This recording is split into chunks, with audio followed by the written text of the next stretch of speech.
सारे बच्चे 10 नवंबर को लेकर अब चाहते हैं कि सर अंतिम इन दिनों में क्या करें 20 दिनों में। तो अब ये बात मान के चलिए कि 20 दिन सभी के लिए एक जैसे होने वाले हैं। इन 20 दिनों में आप क्या कर सकते हो, सबसे अच्छी प्लानिंग जो हो सकती है बताने का पूरा प्रयास करूंगा, समझने की ज़रूरत है आप लोगों को। देखिएगा, देखो आपके पास में कुल मिला के अब 20 दिन बचे हैं। 10 नवंबर को एग्ज़ाम है, 20 अक्टूबर, 30 अक्टूबर और 10 नवंबर, यानी कि लगभग 20 दिन बचे आपके पास में। तो अंतिम 20 दिन में सिर्फ एक काम हो सकता है, वो काम हो सकता है ओनली एमसीक्यूज प्रैक्टिस। अगर आपके इन एमसीक्यूज प्रैक्टिस को करने पर आपको लग रहा है कि 100 आपने एमसीक्यूज सॉल्व करे और आपको लग रहा है कि 8-10 क्वेश्चन हमारे गलत जा रहे हैं, 12-13 क्वेश्चन गलत जा रहे हैं, वो जो टॉपिक मिल रहा है, जो गलत का टॉपिक मिल रहा है, उन गलत क्वेश्चन के टॉपिक को आप क्या करो, हल्का सा एनालिसिस कर लो, वन टाइम पढ़ लो, कुछ चीज़ें समझ में आ जाएगी। आप ये भी कर सकते हो कि स्पेशल गणित का आप क्या लगा लो, टेस्ट लगा लो। अभी समय है आपके पास में, लगभग आप 4 से 5 टेस्ट लगा लो। हिंदी के अलग से टेस्ट लगा लो 4 से 5, है ना। इंग्लिश के 4 से 5 टेस्ट लगा लो अलग से, 4 से 5 अभी समय आपके पास में। संस्कृत लगा लो, बाल विकास लगा लो, ईवीएस लगा लो। ये अब 4 से 5 टेस्ट आप लगा लोगे, स्पेशली इंडिविजुअली अलग अलग, है ना। एक साथ तो लगाओगे 150 नंबर का, लेकिन अलग अलग अगर आप पेपर लगाओगे तो आपको ये अनुमान लग जाएगा कि नंबर वाकई में कहाँ कट रहे हैं और कहाँ से ज़्यादा नंबर आ रहे हैं। क्यों?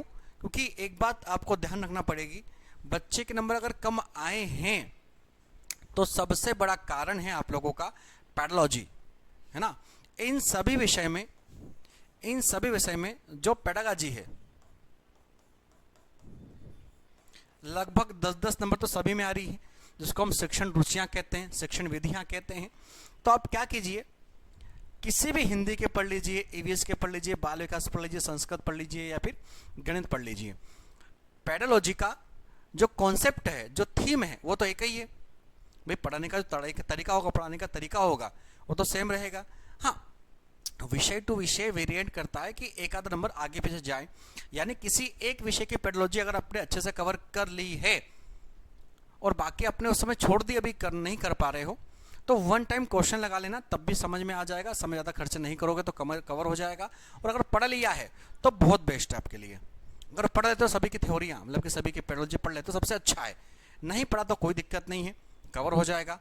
मैथ में अगर समस्या आपको आ रही है तो स्पेशली मैथ वाले बच्चे, एम्प्टीट्यूड वर्ग 3, अगर मैथ में आपको समस्या आ रही है तो मैं आपसे सिर्फ एक छोटी सी बात कहूँगा, आप रोज का 1-1 घंटा नहीं, 1.5 घंटा निकालिए और सिर्फ क्या कीजिए, जो प्रीवियस ईयर क्वेश्चन हैं मैथ के, समझ गए, तो रेंडमली 10 पेपर को ऐसे निकालिए और उन 10 पेपर में से टॉपिक निकालिए। जैसे कि आपने पहला पेपर खोला, उसमें आपको मिला एलसीएम का क्वेश्चन, दूसरा पेपर खोला उसमें भी एलसीएम का मिला विद गणना का क्वेश्चन मिला, तीसरा पेपर खोला एलसीएम भी मिला लेकिन गणना नहीं मिला, वहाँ पर आपको सीआईएसआई मिल गया।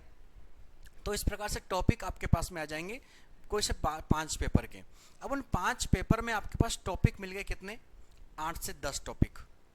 उन 8 से 10 टॉपिक में आप क्या कीजिए, देखो मैथ पूरी पढ़ नहीं पाओगे आप लोग, ये मैं जानता हूँ, तो कम से कम उन 10 टॉपिक में से अपने जितने ज़्यादा टॉपिक अच्छे हो सकते हैं उतने कर डालिए। यानी कम से कम 5 से 6 टॉपिक को आप इतना अच्छे से कर लीजिए कि वहाँ से क्वेश्चन बने तो कटे ना, बाकी जाए भाड़ में।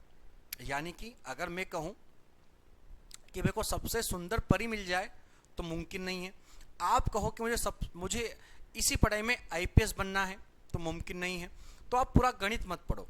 गणित में से आपको जो अच्छे सब्जेक्ट समझ में आ रहे हैं, जो अच्छे टॉपिक समझ में आ रहे हैं, जो एग्जाम में पूछे गए हैं, वो निकाल लोगे आप, बस उन्हीं को कवर कर लो।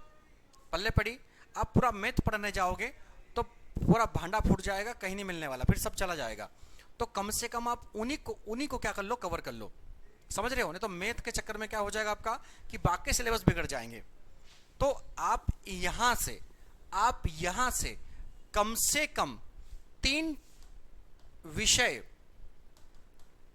जो 3 विषय हैं, है ना, विषय हैं, ये आपके क्या होना चाहिए, सबसे बूस्टर होना चाहिए, यानी कि ये ना रैपिड जाना चाहिए, रैपिड फायर वाला काम होना चाहिए कि 3 विषय कोई ऐसे बनाओ आपके जो तगड़े हो, क्या हो, तगड़े हो। क्योंकि 3 विषय में आपने कितने नंबर कबाड़ लिए, 90 नंबर कबाड़ लिए। गलती से 1-2 नंबर कटा भी तो चलेगा, लेकिन 90 नंबर तो कबाड़ दिए ना 3 विषय में, और 3 विषय आपके मजबूत हो सकते हैं। आपको जो अच्छा लगता हो, ईवीएस ले लो, हिंदी ले लो, इंग्लिश ले लो, संस्कृत ले लो, जो आपको अच्छा लगता 3 वो लो। 3 पर कमांड ऐसी करो कि नंबर ना कटें। ये मैं डायरेक्ट एग्जाम हॉल की बात बता रहा हूं, क्योंकि 150 में से 3 विषय आपको ऐसे रखना पड़ेंगे जो आपके काम में आ जाए। 90 नंबर यहां से उठाए, 90 नहीं एटलीस्ट 85 तो उठाओगे ना। मजबूत का मतलब क्या है, 1 ही 2 नंबर कटे गलती से, नहीं तो कटे भी ना। तो ऐसे ही उठाओ, कम से कम 85 90 के आसपास नंबर लेके जाए आप उसका, क्योंकि सभी पढ़ोगे तो सभी में 5-5 नंबर कट जाएंगे तो 12 बच जाएगी। ऐसे गलती ना करना, समझ गए। सभी विषय कंप्लीट करने जाओगे तो 5-5 नंबर तो रेगुलर कटना ही है, उसके बाद आपको नहीं आता वो कटेगा अलग, तो वो गलती मत करो। आप 3 विषय को मजबूत बनाओ। अब 3 विषय को मजबूत बना लिया तो आपके पास 60 नंबर बचे हैं। 2 विषय को, 1 और 1 2, ये 2 विषय में 60 अंक छिपे हुए हैं। आप इतने समय से तैयारी कर रहे हो, आगे भी पढ़ोगे, तो ये कम से कम 2 विषय आपके 50-50% तो होंगे ना, होंगे कि नहीं होंगे, होंगे ना। तो 90 यहां से उठा लिए, मरे मरी हालत में आप 20-15 का रेशो लेके चलो दोनों विषय का, 20-15 का, एक में 20 कबाड़े, एक में 15 कबाड़े, ये तो कर लोगे ना। तो भाई 120 अंक आपके पास में ये आ गए। बताओ मेरे को आप। अब इसके अलावा आपकी इतनी समय की तैयारियां काम करेगी, इसके अलावा आपके मेहनत काम करेगी, ये सब कुछ होगा आपके सामने। फिर कभी तुक्का भी सही चला जाएगा किसी क्वेश्चन का। तो ये एक रणनीति समझ में आती अंतिम 20 दिनों में, क्योंकि अब ज़्यादा थ्योरी पढ़ने से आप डिस्टर्ब हो जाओगे। क्योंकि जब थ्योरी पढ़ने जाओगे तो आपको अब नया नया मिलेगा, क्योंकि आप थ्योरी अब पढ़ रहे हो, यानी कि आपने पहले नहीं पढ़ी है। हाँ, अगर आपने पहले थ्योरी पूरी पढ़ ली है, सिलेबस पूरा पढ़ लिया है, तो 1 टाइम रिवीजन कर लेना। अगर नहीं पढ़ना है, बिल्कुल नए फ्रेश तरीके से पढ़ना है, तो ज़्यादा महत्व मत देना, ज़्यादा समय प्रैक्टिस में देना। यानी कि दिन का ज़्यादा समय, यानी मैं कहूँगा अगर आप मान लो 10 घंटे तैयारी कर रहे हो, तो इसमें से 6 घंटे आप कहाँ दोगे, ओनली एमसीक्यूज पर दोगे, पीवाईक्यू पर दोगे, प्रैक्टिस सेट पर दोगे, और 4 घंटे आप क्या देना, थ्योरी पढ़ने पर, ऑनलाइन कवर करने पर, नया डाटा पढ़ने पर, बस तभी हो पाएगा। नहीं तो बच्चा बहुत दिक्कत हो जाएगी। आया आपको समझ में। इन बातों को अच्छे से ध्यान रखना, ये आपके एग्जाम के लिए बहुत ज़्यादा जरूरी है, ठीक है। हाँ, पास तो 75-90 पर ही हो जाओगे, लेकिन ये मान के मत चलो, क्योंकि मैंने कहा इतना 3 विषय में 90 नंबर, तो भाई किसी के 80 आएंगे, किसी के 75 आएंगे, किसी के 95, लेकिन 85 भी आ जाएंगे। तो 3 विषय इतने बूस्टर बनाओ कि मजा आ जाए यार, बस। उसके बाद इन दोनों को बैलेंस रखो। जैसे कि मैथ समझ में नहीं आती है या कोई एक विषय समझ में नहीं आता है, उसको बैलेंस रखो, थोड़ा थोड़ा कवर कर लो, बाकी 3 पर काम कर जाओ, क्योंकि यही स्मार्टली होगा। और एग्जाम में भी इन्हीं तीनों को पहले कवर करना है, क्वेश्चनों को, बाकी सबको बाद में। आया समझ में, तभी काम होगा। तो इसके बारे में और जानकारी मैं आपको दे दूंगा। आपके जो क्लास समय है 3:10 पे मेरा जो समय है क्लास का, उस क्लास में आप आइए ईवीएस में रोजाना, ठीक है। बाकी इन्फॉर्मेशन आपको समय के साथ मिल जाएगी। अभी सीडी पे चालू होने वाला आप लोगों का। इसी के साथ में मैं आप लोगों से अलविदा लूँगा। और हाँ, मैं आपको इसलिए कह रहा हूँ कि ये जो बुक है, क्योंकि अभी आपके पास समय कौन सा है, ये वाला समय प्रैक्टिस का, तो 2500 एमसीक्यूज जो इसमें है ना, ये इतने शानदार एमसीक्यूज है कि मज़ा आ जाएगा आप लोगों को। हमने सोच के ये बनाया है आपके लिए कि अंतिम 20 दिनों में स्टूडेंट्स को एक अच्छा डाटा मिल जाए, व्याख्या के सही, तो बच्चा आंसर लगा ले, गलत हो तो पढ़ ले। सारे विषय मिल जाएंगे, 6 विषय विथ पेडोलॉजी के साथ मिल जाएंगे। सबसे अच्छा ऑप्शन है, आप इसे घर बैठे मंगा सकते हैं, पढ़ सकते हैं दीप्ति सिंह एकेडमी के एप्लीकेशन के माध्यम से, या फिर आप इंदौर में आकर भी ले सकते हैं, या फिर आपका कोई फ्रेंड हो जिससे आप मंगवाना चाहते हो तो मंगवा सकते हैं, मंगवा लीजिए, अभी समय आपके पास पूरा है। हाँ, अगर आप कुछ और समझना चाहते हैं तो ऑफ कमेंट्स कर देना, उसके लिए मैं वीडियो बना के आपको बता दूंगा, ठीक है। इसी के साथ में मैं आप लोगों से अलविदा लेता हूँ। मुलाकात होगी आप लोगों से बहुत जल्दी।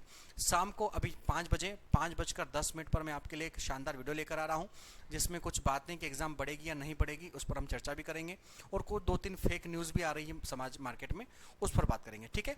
अपना ख्याल रखें, बेस्ट ऑफ लक, जय हिंद, जय भारत।